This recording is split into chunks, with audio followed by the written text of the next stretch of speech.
Hey, what's going on, everybody? This is Tyrone back with Tech Life. And in today's video, I just wanted to report to you guys that Masa Son, the CEO of SoftBank, had a presentation today at MWC Mobile World Congress. And I checked it out. And as I was watching the presentation, I was actually quite impressed. Now, I know a lot of you guys say Sprint sucks. Sprint is not all that. They're not that great. And a lot of you guys are right. In a lot of areas, Sprint has a lot of catching up to do. And even some of the Sprint fanboys admit the same. But they are getting better. And where Sprint has the most advantage, once again, as we all know, is their spectrum holdings. But what Masa presented today had me thinking, okay, he is a billionaire and the CEO of one of the best networks in Japan. So this guy, he has to know his stuff. So as he was presenting, I was like, man, Sprint can have one of the craziest networks in the United States that we've ever seen. With their spectrum holdings and what they plan for 5G, they're going to be probably one of the biggest players going into 5G if proper funding is available. And there it is again. There's always a what if with Sprint and a holdback. It is the budget, the capex. It has to go up. They have some crazy technology that they're trying to place in their network. As many of you guys have heard me say in my previous videos, T-Mobile is rolling out 4x4 MIMO. Sprint is getting ready to double that to 8x8 MIMO, and they're calling it massive MIMO. That is going to help download and upload in a major way, especially with the beamforming on band 41. Speeds are going to be crazy, not only in the lab or when the tower is empty, but in a real world experience with the 8x8 on the Nokia equipment. You're going to get 400 to 500 on the download easily during daytime, peak hours, whenever. This technology is crazy, but once again, right now, it is currently only being tested in labs. It's not being demonstrated in the network. So, like I said, there's always a holdback with Sprint. So, everything that they're talking about and doing right now, even I was impressed. It just remains to be seen. That's where we have to leave it at. They're still lacking towers, lots of towers. Their network was built on voice. So was Verizon's and so was AT&T's. T-Mobile was the only network that was built for LTE.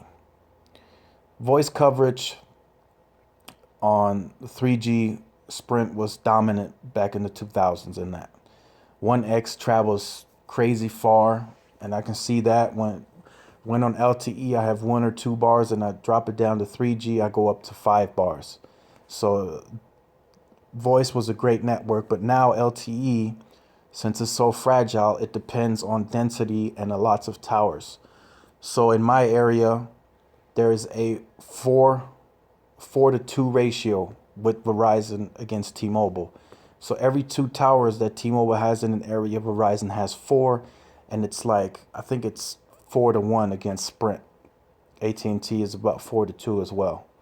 So towers is the main thing. You have to have towers and density and small cells. So Sprint still has a lot of work to do in that department. So, like I said, the massive MIMO technology is a 5G technology, and they will implement that in the network. But once again, if CapEx is low and proper funding is not there, it will only be rolled out in favorite markets like Chicago, Kansas City, LA, places like that, New York. We won't see it on a nationwide scale if the CapEx is not right. If the CapEx is there, then we will start seeing it nationwide within a time period of, let's say, 24 months. Back when Verizon first rolled out XLTE, they had a massive spike in CapEx, and within 6 months it was rolled out nationwide. And that's where Sprint has to get to.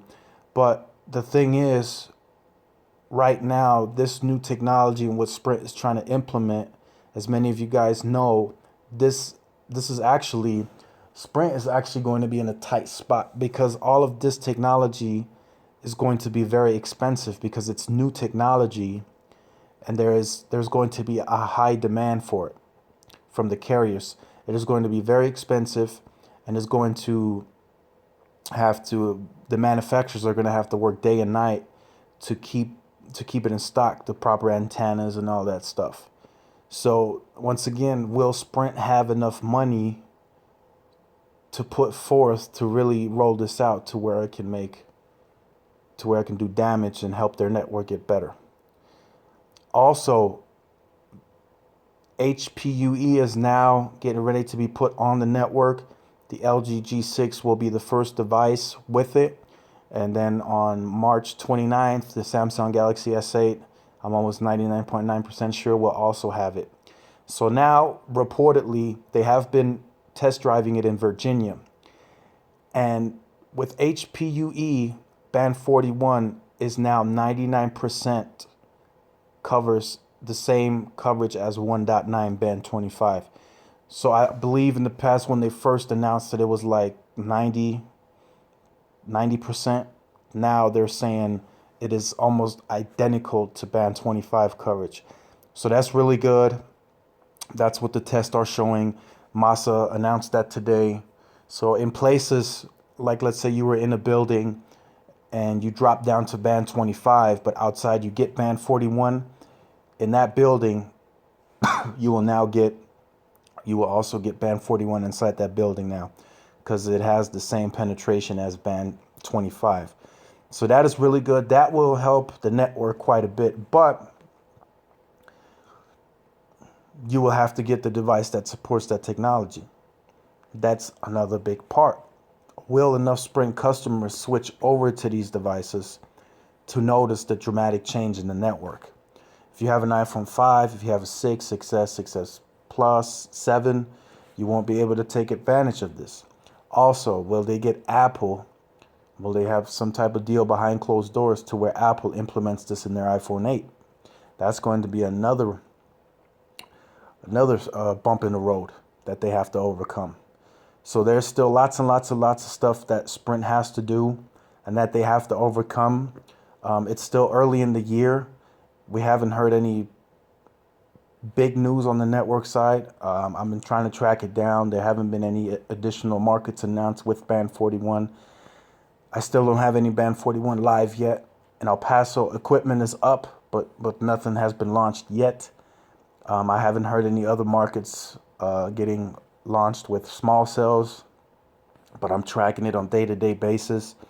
But this presentation was really good. It blew me away.